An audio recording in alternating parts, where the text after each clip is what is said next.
Olá, turma, tudo bem? Aqui é o professor Carlos, da disciplina de Análise e Modelagem de Sistemas, do curso Técnico em Informática Integrado do Instituto Federal Farroupilha Campus Alegrete. Então, estamos iniciando aqui a nossa primeira videoaula da nossa disciplina. Na aula de hoje, então, a gente vai iniciar a unidade 1, que é Fundamentos da Análise de Sistemas. Nesse tópico, então, nós vamos trabalhar com a teoria geral de sistemas, os conceitos de análise de sistemas, os ciclos de vida de software e, por fim, nós vamos realizar uma série de exercícios. Vamos iniciar então traçando um panorama geral sobre a teoria geral de sistemas, né? Então, o software, o que é o software?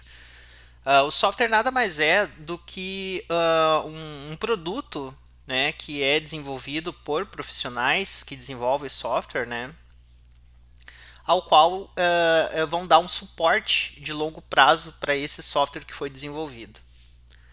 O software nada mais é do que programas executáveis em um computador de qualquer porte ou arquitetura. Conteúdos também são variáveis, né? Ou seja, existem diferentes programas, diferentes softwares, né, para diferentes aplicações.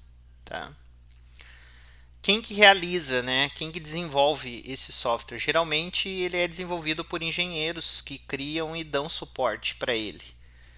Praticamente todos que têm contato com o mundo industrializado, né, utilizam direta ou indiretamente esses softwares, né? Então, na verdade, hoje em dia, praticamente inexistem empresas que não têm algum tipo de sistema, algum tipo de software, né?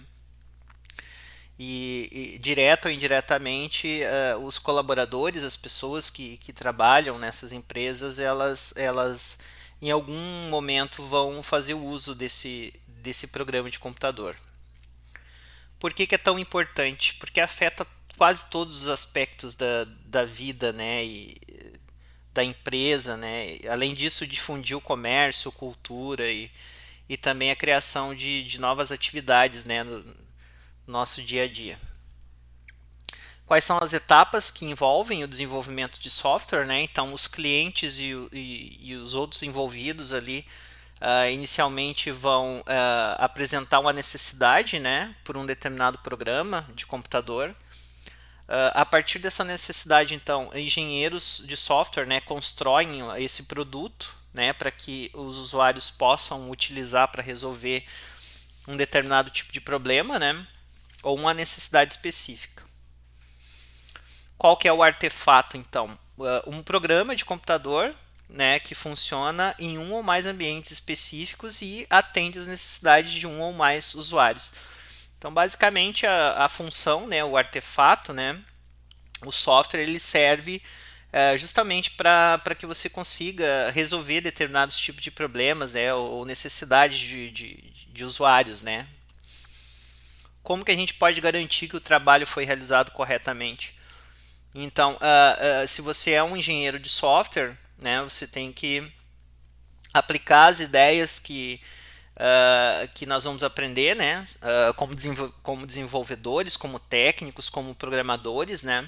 A gente garante a qualidade desse produto, desse programa, por meio dos conhecimentos, das técnicas e dos métodos que nós vamos aprender nessa disciplina.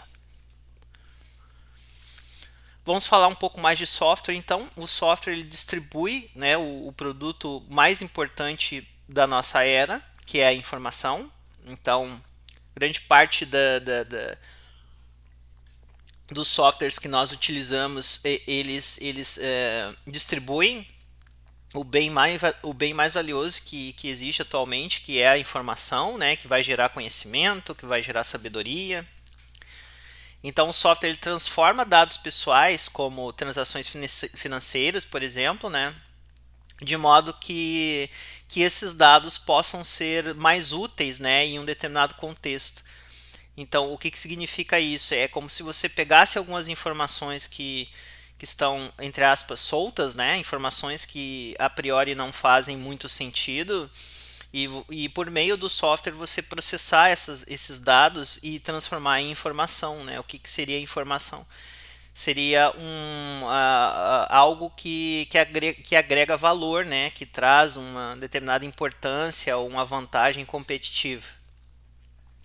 O software também ele é responsável por gerenciar as informações comerciais, né, para aumentar a competitividade, e fornece um portal para as redes mundiais de informações como a internet, né? Então, os softwares que são desenvolvidos, como eles vão trabalhar com dados e gerar informações, né? Eles vão estar, de certa forma, abastecendo essas redes mundiais, né? Como a internet. O software também ele tem um item muito importante que é a questão da privacidade, né? Então ele pode ameaçar a privacidade pessoal, né? Imaginem que, como eu tinha dito anteriormente para vocês, o software ele pode estar transformando dados pessoais, né?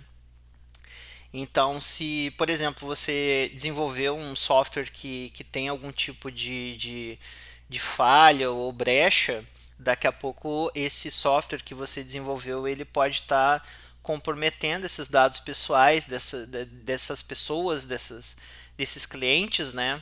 Que podem estar, por exemplo, trafegando na internet, podem estar disponíveis na internet. Então percebam que é muito importante, né, a questão da segurança, né, no que diz respeito ao desenvolvimento de software. Então, baseado nisso, a gente pode dizer que, por exemplo, um software mal desenvolvido, mal construído, que possui brechas, que possui falhas, ele pode ser uma porta para permitir que pessoas mal intencionadas cometam determinados tipos de crimes. Então, o papel do software passou por uma mudança significativa no final do século passado. Então, a gente pôde perceber, né, com a evolução da informática, que houve um aperfeiçoamento no desempenho do hardware, né? Ou seja, desde os primórdios da computação, né? Nós podemos observar que cada vez mais foram sendo disponibilizados hardwares com mais desempenho, né? E a um custo mais baixo. Então, cada vez mais as pessoas adquiriram e adquirem equipamentos de hardware, né? Como computadores, laptops, palmitops, smartphones. Então, com esse aumento de desempenho e a diminuição de custo, isso tornou acessível para uma grande parcela da população, né, mundial. E evidentemente, quanto mais pessoas conseguem adquirir e utilizar esses equipamentos, né, obviamente que você vai ter uma demanda muito maior por software, né? Então você vai ter uma quantidade muito maior de softwares, porque realmente é uma necessidade. E também associado a isso você vai ter um número muito maior de informações que vão estar trafegando, né? Por exemplo, na internet. Então, mudanças profundas nas arquiteturas computacionais nós podemos também observar, né, nessas últimas décadas. Então, nós tivemos com a evolução, com o aperfeiçoamento no desempenho do hardware, nós também tivemos o desenvolvimento de novas arquiteturas computacionais. Com isso, um aumento na capacidade de memória e armazenamento também. Então, hoje, por exemplo, com a computação na nuvem, a gente tem uma capacidade de armazenamento muito grande, né? Muito grande, principalmente em comparação com os primórdios, né? Da computação. E a gente também, com a evolução do hardware, né, e dessas arquiteturas, a gente teve uma variedade muito maior, né, de opções de dispositivos de entrada e saída, né, dispositivos que facilitam a comunicação dos usuários com esses equipamentos que foram desenvolvidos. Então, equipes especialistas de software, né, substituíram aquele programador solitário, né, de antigamente, ou seja, aquele programador que ficava isolado numa sala, né, e substituiu por equipes, né, de desenvolvimento, né, especialistas de software, né. Então, aquele conceito do programador, do desenvolvedor, que que era uma pessoa que trabalhava solitariamente, né? Ou seja, ela trabalhava sozinha e segregada das demais. Esse conceito ele caiu, né? Ele está em desuso, não existe mais, porque a demanda por desenvolvimento de software aumentou bastante, né? E também a complexidade dos softwares também aumentou. E com certeza isso acaba que você tem que ter equipes, né, pools de programadores, né, trabalhando colaborativamente para você conseguir atender a essa demanda. Mas mesmo assim, a gente tem algumas questões que continuaram as mesmas, né? Então, por exemplo, mesmo que você tenha tido essa migração, né, daquele programador solitário para especialistas de software, ainda assim algumas questões elas ficaram pendentes, né? Então, quais são essas questões? Por que a conclusão de um software leva tanto tempo? Tá? Mesmo trabalhando com mesmo se desenvolvendo software com equipes maiores, né, com especialistas, por que a conclusão do software ainda demora bastante, né? Outra questão que ainda continua, né? Por que os custos de desenvolvimento são tão altos, né? Mesmo você tendo especialistas, né, pessoas que a priori são mais preparadas para desenvolver, para implementar, por que ainda assim os custos estão tão altos, né? Outra pergunta, por que não conseguimos encontrar todos os erros antes de entregarmos o software aos clientes, né? Por que isso no nosso dia a dia vocês devem presenciar, vocês devem perceber bastante, né? A gente tem um software lá que foi disponibilizado no Google Store, ou seja, que foi, você vai utilizar e você encontra uma série de bugs, né? Então, por que existem tantos erros, né, nesses softwares depois que são entregues aos clientes, né? Outra questão, por que gastamos tanto tempo e esforço realizando a manutenção de programas existentes? Então, essa questão é muito importante, a gente vai bater bastante na nossa disciplina. O retrabalho. Então, o retrabalho é algo péssimo para qualquer equipe de desenvolvimento. Porque o retrabalho você vai perder tempo e você vai perder dinheiro, né? Então, ao passo que a tua equipe de desenvolvimento poderia estar implementando novas funcionalidades ou novos sistemas, acaba perdendo muito tempo com retrabalho, ou seja, para corrigir problemas que não foram identificados na fase de análise, né, ou na fase de projeto. E isso é dinheiro, né? Tempo de desenvolvimento, esforço e dinheiro que a empresa de desenvolvimento está perdendo.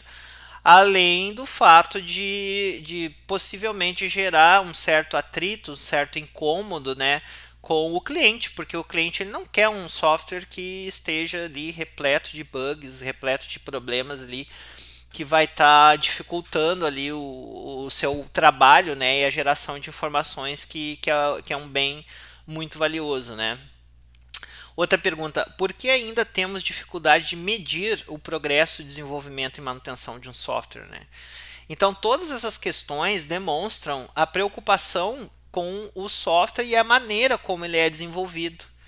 Então, é justamente em função disso que nós temos disciplinas de engenharia de software ou disciplina de análise e modelagem de sistemas, que é essa disciplina que a gente vai trabalhar nesse semestre, justamente para a gente tentar mitigar, para a gente tentar minimizar, resolver todos esses problemas que foram apontados para vocês nesse slide. Então, ainda sobre o software, né? Possíveis descrições para o software, né? Então, aqui são alguns conceitos que são muito importantes, né? Que vocês têm que ter em mente sobre o que seria um software, né?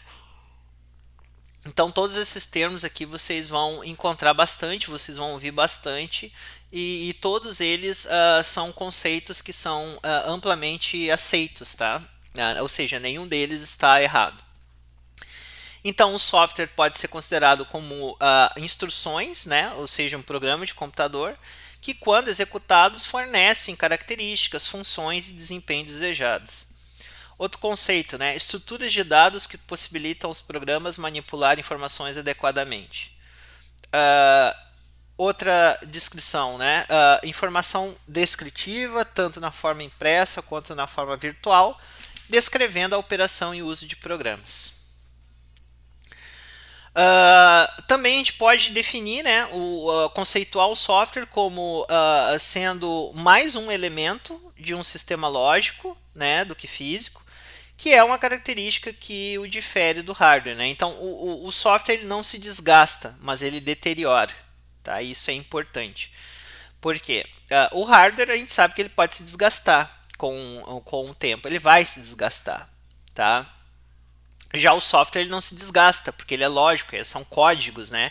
Mas ele deteriora. O que é deteriora? Ele fica ultrapassado. Então o aluno fica muito na dúvida, professor, como assim o software ele não desgasta, mas ele deteriora? Bom, o desgaste vem do hardware. O hardware desgasta, o software não. Mas o software ele se deteriora. O que quer dizer isso? Ele fica ultrapassado. Então, imagina você desenvolve um software hoje, tá? E você entrega para o cliente esse software hoje, tá?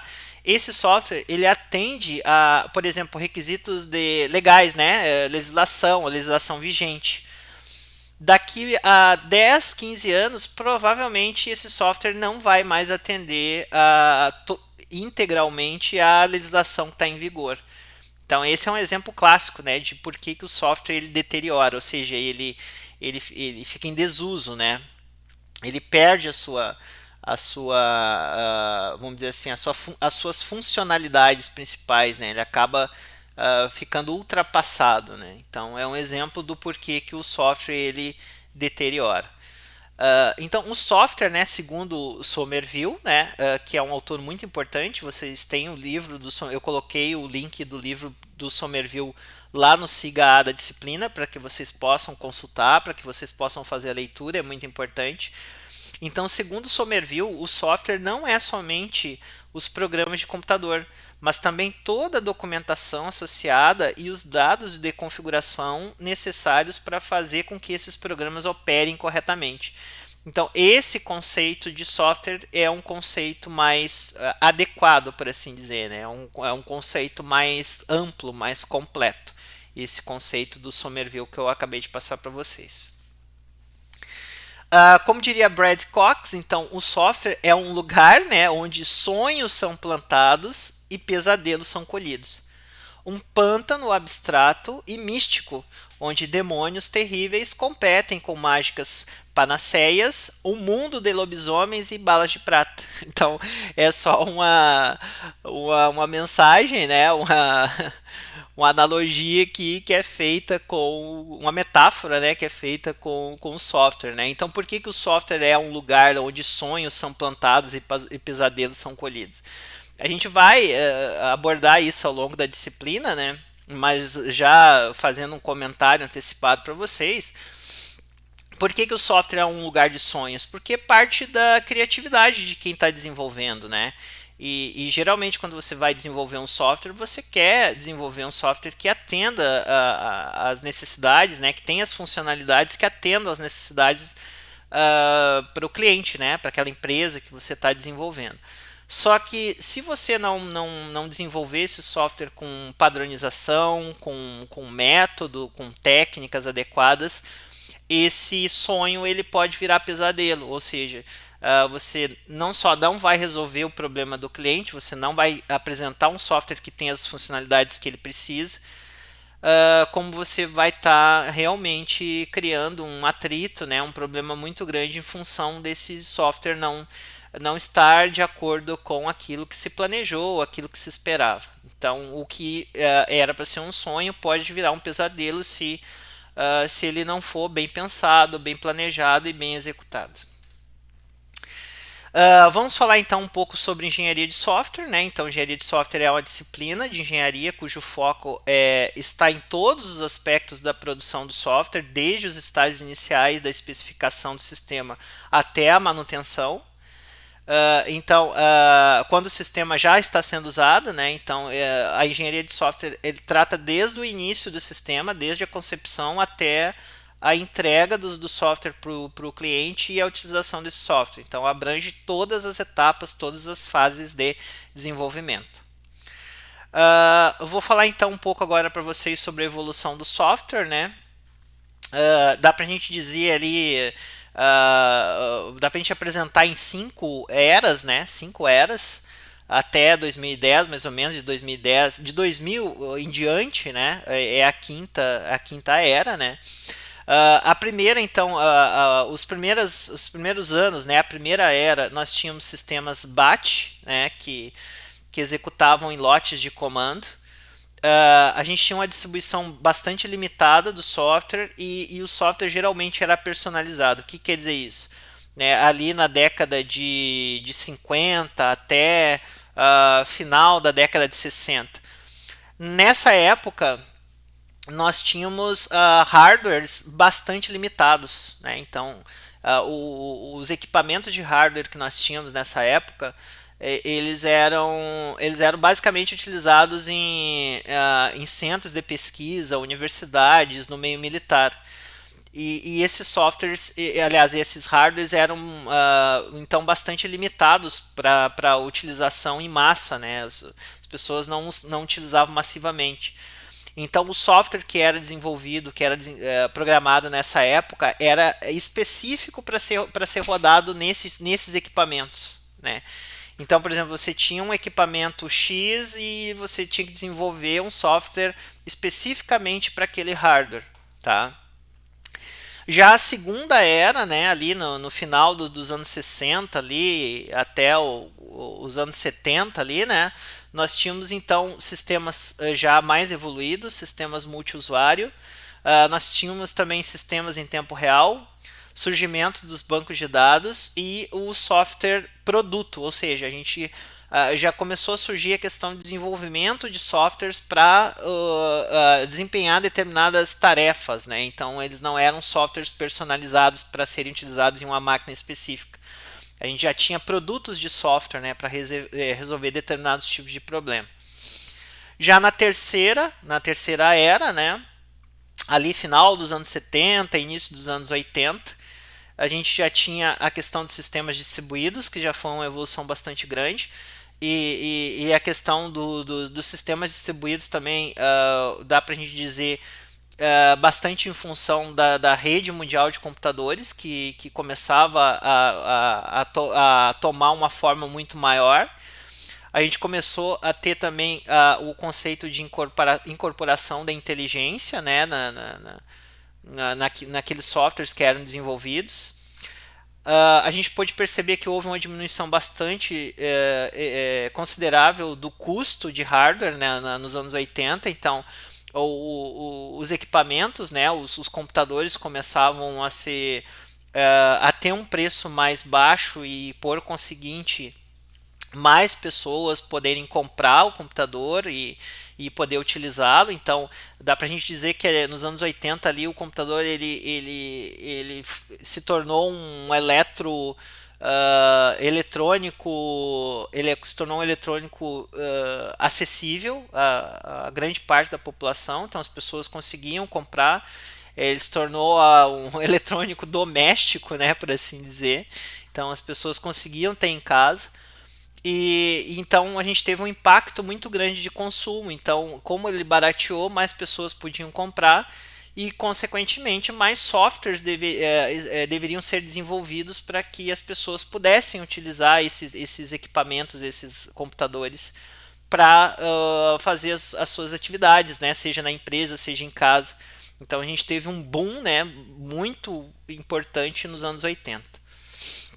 A quarta era, então, a gente pôde observar ali meados dos anos 90 até os anos 2000, a gente começou a verificar sistemas desktop poderosos. O que quer dizer isso?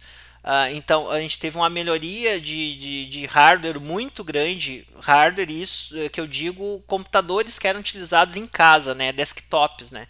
Então, os computadores tiveram um salto de desempenho muito grande, né. E não no que diz respeito especificamente a questão de desempenho de supercomputadores ou computadores que eram utilizados em empresas, mas sim computadores que eram utilizados nas casas das pessoas, né? Então, a gente começou, no que diz respeito ao desenvolvimento, a utilização de tecnologia orientada a objetos, né? Diferentemente daquela tecnologia de desenvolvimento tradicional de software. Isso foi um avanço muito grande, então nós tivemos, vamos dizer assim, o início da era dos sistemas, dos softwares desenvolvidos com orientação a objetos. Houve o surgimento de sistemas especialistas e de redes neurais. A computação paralela ficou muito mais presente, né? E também a questão da comunicação intergaláctica também, né? Ou seja, envio e recebimento de imagens e etc., por meio de estações espaciais, né? E a quinta era, né, a partir dos anos 2000, como eu tinha falado já para vocês, então a gente teve a questão da utilização de netbooks, o Web 2.0, né, que a gente tem muito mais recursos, né, de interatividade nos sites que nós acessamos, que nós utilizamos no nosso dia a dia. Surgimento de serviços web, computação em nuvens e um detalhe que eu acabei não colocando ali, mas a questão da computação móvel, né? A utilização de smartphones, etc. Então isso realmente é o que a gente tem de mais atual, né? Então, ou seja, a gente tem uma utilização muito grande de equipamentos, de tecnologia, de redes de computadores, e isso acaba, de certa forma, alavancando a necessidade de desenvolvimento de softwares, né? E de softwares cada vez com menos erros, com menos bugs e mais funcionais para que as pessoas possam, de fato, utilizá-los. Com relação aos produtos de software, então, a gente tem vários tipos de produtos de software, né? Então, por exemplo, nós temos os produtos genéricos que a gente pode colocar aí sistemas standalone vendidos no mercado para qualquer interessado, né? Então, exemplo, pacote de escritório, gerenciamento de projetos. Então, esses tipos de software a gente chama de sistemas standalone. O que quer dizer isso? Que eles são vendidos no mercado para qualquer pessoa que tem interesse em comprar. Então, pacote de escritório, né? Quem não utiliza pacote de escritório? Editor de textos, planilhas eletrônicas, apresentações eletrônicas e etc. Outro tipo de software que também está classificado como um produto genérico, né, dá para a gente dizer que são as aplicações verticais para uso, para um propósito específico, né? Então, por exemplo, sistema de contabilidade, sistema de manutenção e controle odontológico, sistema de automação comercial. Então, dá para a gente dizer que é um produto genérico. Por quê? Porque não importa qual é o dentista, né? A aplicação dele para o seu escritório odontológico vai ser exatamente a mesma. Então, por isso que a gente diz que é um produto genérico, né? Qualquer pessoa pode utilizar, assim como o pacote de escritório, que é um sistema standalone, né? Além dos produtos genéricos, a gente tem softwares que são desenvolvidos sob encomenda, né? Então, por exemplo, você tem lá um sistema de controle de dispositivos eletrônicos, né? Ou um sistema para apoiar um processo de negócio específico. Você vai contratar um desenvolvedor, vai contratar um programador ou um engenheiro de software para desenvolver um software especificamente para sua demanda, né? Então, o que quer dizer isso? Esse software ele não é genérico, ele não. Provavelmente, se você pegar esse software e tentar aplicar para uma outra pessoa, ele não vai atender na plenitude. Então, é um tipo de software que é desenvolvido especificamente para um cliente, tá? Para resolver um problema de um cliente, de uma empresa, etc. E os campos de aplicação de software, né? Nós temos 7 grandes categorias de software, tá? E cada uma dessas categorias tem alguns desafios ali que são específicos, né, de cada uma delas. Então, software de sistema, também conhecido como software básico, é um conjunto de programas, né, desenvolvidos para atender outros programas. Então, exemplo, a gente tem compiladores, editores, componentes do sistema operacional, drivers, softwares de rede. Então, todos esses exemplos que eu coloquei para vocês são softwares de sistema ou software básico, é a mesma coisa. Um outro campo de aplicação, né? Softwares de aplicação de tempo real. Então, são softwares que solucionam a necessidade específica de um negócio, né? Aplicações nessa área processam dados comerciais ou técnicos de uma forma que facilite operações comerciais ou tomadas de decisão administrativas ou técnicas. Então, um software de aplicação, eles necessitam de uma resposta dentro de algumas restrições de tempo. Então, um exemplo clássico de software de aplicação de tempo real, a gente tem, por exemplo, os softwares de controle aéreo, né? Ou semáforo, ou coisa do tipo. Então, imagina um software de controle de tráfego aéreo. Né? A resposta desse software tem que ser em tempo real, ou seja, ele tem uma restrição de tempo muito rígida. Porque se esse software ele não der a resposta ali dentro daquela restrição de tempo, um acidente aéreo pode ocorrer. Então, esse tipo de software, né, software de aplicação de tempo real, são softwares que têm uma restrição de tempo bastante rígida. Ou seja, se ele tem que dar uma resposta dentro de 5 milissegundos, né, que seria uma restrição de tempo, esse software tem que dar essa resposta nesse tempo. Ou um semáforo também, né? O semáforo ele tem um time, né, que ele tem que atender ali.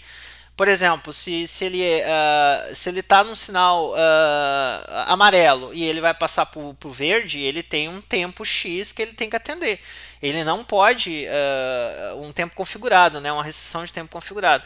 Ele não pode ter um tempo variável na transição das diferentes cores, né, para poder dar o acesso, né, ao trânsito, né? Aqueles elementos ali dentro do trânsito que estão aguardando aquela resposta daquele semáforo. Então ele tem uma restrição de tempo bem rígida, bem definida. Um outro campo de aplicação de software, então, são os softwares de engenharia ou científicos, né? Nessa categoria, então, a gente tem uma ampla variedade de programas de cálculo em massa que abrange astronomia, vulcanologia, análise de estresse automotivo, dinâmica orbital, né, biologia molecular e assim sucessivamente. Então, são softwares específicos que são desenvolvidos para alguma área da engenharia ou alguma área do conhecimento científico. Uma outra categoria que a gente tem então são os softwares embarcados, né? Ou seja, são softwares que ficam residentes num produto ou um sistema e é utilizado para implementar ou controlar características e funções para o usuário ou para o próprio sistema. Então, os softwares embarcados, então, eles executam algumas funções que são limitadas e específicas, como, exemplo, o controle do painel de um forno micro-ondas, né? Então, imaginem só, hoje em dia a gente tem aí os carros com bastante softwares embarcados, né? Para fazer controle de nível de combustível, painéis de controle do sistema de freio, etc.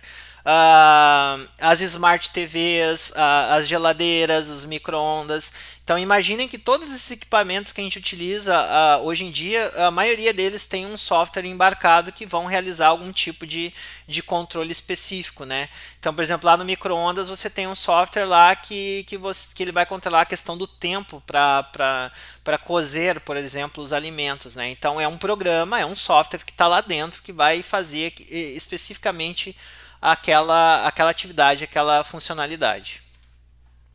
Então aqui eu coloquei para vocês, né, diversos exemplos de softwares embarcados, né. A gente tem atualmente aí bastante equipamentos que são utilizados na saúde, né. Por exemplo, nas casas das pessoas, né, para algum tipo de controle das casas, né. Exemplo, controle automotivo, controle de smartphones, de palm tops, de relógios, né, os smartwatch, né, que são utilizados aí bastante pelas pessoas para controlar o número de passos, o número de horas dormidas e etc. Então são vários exemplos de softwares embarcados que tem nesses diversos dispositivos que a gente utiliza atualmente. Uma outra categoria, né, então são os softwares para a linha de produtos. Né, são sistemas distintos para utilização por muitos clientes diferentes. eles podem se concentrar no mercado fechado, né, hermético, né, um mercado fechado, limitado, ou também para consumidores em massa. Então, um exemplo, né, de software para linha de produtos: processadores de textos, planilhas eletrônicas, computação gráfica, multimídia, entretenimento e etc. Uma outra categoria que a gente tem então são as aplicações web barra aplicativos móveis, né? Então, o foco desses aplicativos são nas redes de computadores, ou seja, abrangem uma grande quantidade de aplicações, né, que contemplam a utilização em navegadores, né? Então, geralmente são softwares que na atualidade eles estão residentes em dispositivos móveis, né, como smartphones. Uma outra categoria que a gente tem então de software são os softwares de inteligência artificial, que estão presentes cada vez mais no nosso dia a dia, né? Que fazem uso de algoritmos não numéricos para solucionar problemas complexos, né? Então, reconhecimento de imagens, na robótica, agentes que são utilizados, por exemplo, para fazer atendimento em call centers, né? Então, cada vez mais estão presentes no nosso dia a dia esse tipo de software que se utiliza de inteligência artificial. Falando sobre software legado agora, tá, pessoal? Então, qual que é o conceito de software legado? São softwares que foram desenvolvidos há décadas e têm sido continuamente modificados para se adaptar às mudanças, né, dos requisitos de negócio. Então, assim, ó, o software legado ele é um problema, né? Ele é um problema para nós. Por quê? Imaginem que um software legado é um software que foi desenvolvido há bastante tempo e que ele não foi descontinuado, ele ainda está sendo utilizado. Só que ele está ultrapassado, ele teve que ser modificado ao longo de todos esses anos, né, para que ele continuasse atendendo, né, os requisitos de negócio. Só que é um software que provavelmente ele foi desenvolvido para um hardware que está em desuso, ele foi desenvolvido por ferramentas de desenvolvimento que muitas delas já estão em desuso, ou linguagem de programação que já está em desuso, né? Então isso pode ser um problema, porque muitos desses softwares legados eles são de baixa qualidade, né? Pois, como eu disse para vocês, são produtos que têm uma extensão muito difícil, é muito difícil você implementar novas funcionalidades, né? Então, o entendimento do código é difícil, às vezes você não tem documentação desse software que foi desenvolvido há muito tempo. Então acaba sendo um problema grande, né, para quem trabalha com desenvolvimento de software ou a manutenção desses softwares dentro das empresas. Quanto à natureza do software, dá para a gente dizer que o software ele é mutante, né? Ou seja, ele sofre mudanças ao longo do tempo, o que é bastante comum, né? Então, a evolução de 4 categorias de software, né, que atualmente é que dominam o setor, tá? Então, todas essas mudanças no desenvolvimento do software levaram a uma evolução. E essa evolução, né, é o que a gente tem mais atualmente em termos de software, né, são essas 4 categorias. Então, são os web apps, aplicativos móveis, computação em nuvem e softwares para linha de produtos. Então, basicamente, essas 4 categorias são as categorias que a gente consegue observar, né, com uma quantidade muito maior, ou seja, em franca expansão, em franco desenvolvimento atualmente. Então, a gente vai falar um pouco sobre cada uma dessas categorias, tá? Então, os web apps, né, dá pra gente dizer que lá nos primórdios dos anos 90, né, meados dos anos 90, né, no início do www, a gente teve os softwares eram formados por um conjunto de arquivos de hipertextos que eram linkados, né, com informações usando texto, gráfico, etc. Com o crescimento de algumas linguagens, por exemplo, HTML, o XML e Java, a gente teve então um fornecimento de capacidade computacional muito grande das informações. Então, com o crescimento dessas linguagens, começaram a nascer os sistemas e aplicações baseadas na web, que a gente chama de web apps. Então, atualmente, são integrados aos bancos de dados corporativos e às aplicações de negócio. Uma outra categoria muito importante são os aplicativos móveis, né? Então, ele é um software projetado especificamente para residir em uma plataforma móvel, como um smartphone. Então, por exemplo, a gente tem ali aplicativos móveis, né? A gente tem nos smartphones, né, alguns sistemas operacionais como o iOS, o Android, o Windows Mobile, né? Só que sempre surge aquela dúvida no aluno, mas professor, qual é a diferença entre web móveis e aplicativos móveis, né? Ou seja, quando eu falo web móvel, eu estou falando web app, é a mesma coisa. Web móvel, web app, né? Web app é o termo em inglês, mas a gente também chama de web móvel, né? Então, qual é a diferença entre o web app e os aplicativos móveis, né? Porque muitas vezes se confunde, né? Fica como se fosse uma mesma coisa, só que na verdade não é. Então, uma aplicação web app permite que um dispositivo móvel tenha acesso ao conteúdo baseado na web por meio de um navegador, especificamente projetado para se adaptar aos pontos fortes e fracos da plataforma móvel. Então, o web app ele é desenvolvido para ser utilizado num navegador específico.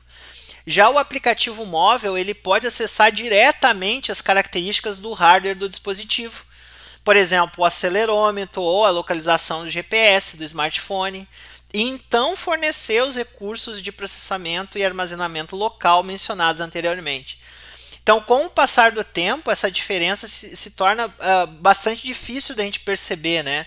À medida que os navegadores móveis se tornaram mais sofisticados e ganharam acesso ao hardware diretamente.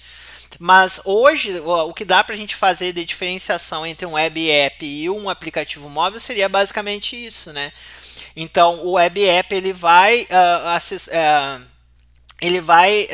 ter acesso a um conteúdo, né, da web por meio de um navegador. E a priori ele não acessa diretamente os recursos de hardware do smartphone, do aplicativo do equipamento móvel. E já um aplicativo móvel ele pode acessar diretamente os recursos do hardware, né, do dispositivo, e ele não necessariamente vai utilizar um navegador, né, para poder ser utilizado.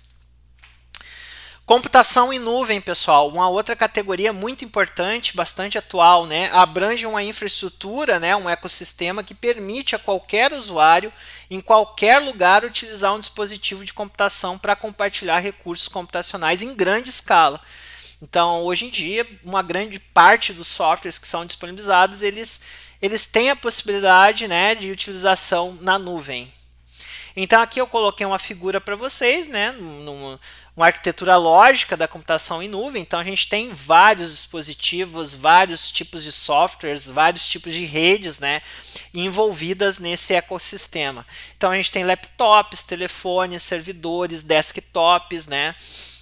E aí a gente tem uma gama muito grande de aplicações para monitoramento, conteúdo, colaboração, finanças. A gente tem uma gama de plataformas possíveis para utilização, né? Plataformas de banco de dados, de armazenamento. Também temos uma variedade grande de infraestrutura, né? De computadores, de armazenamento, de redes, e tudo isso conectado numa nuvem. Então, nessa arquitetura de computação em nuvem, a gente tem os dispositivos que ficam residentes fora da nuvem e têm acesso aos recursos que estão dentro da nuvem, a gente pode observar na figura. De forma simplificada, então, um dispositivo de computação externa acessa a nuvem por meio de um navegador web. A nuvem dá acesso a dados residentes do banco de dados e outras estruturas. Os dispositivos podem acessar aplicativos executáveis. A arquitetura contém serviços front-end e back-end. O front-end, então, a gente pode dizer que é um dispositivo do cliente, como eu tinha falado, um browser, né? A interação do cliente num browser, ele é um serviço front-end. E a execução desse serviço, então, é realizada por meio desses servidores, né? Que estão na nuvem também. Uma outra, então, categoria bastante atual que a gente tem são os softwares para linha de produtos. Esses softwares, então, eles têm um conjunto de sistemas de software que compartilham um conjunto comum de recursos gerenciados para resolver determinada necessidade, né, ou especificação de um segmento do mercado. Tá? Então, uma linha de produtos e software compartilha um conjunto de itens que incluem requisitos como arquitetura, padrões de projeto, componentes reutilizáveis, casos de teste e assim por diante. Então, são softwares, né? Um software de linha de produtos são softwares desenvolvidos especificamente para resolver um problema de um determinado segmento de um mercado. Bom, pessoal, eu paro por aqui essa videoaula, tá? Continuamos na nossa próxima videoaula. Um abraço e até mais.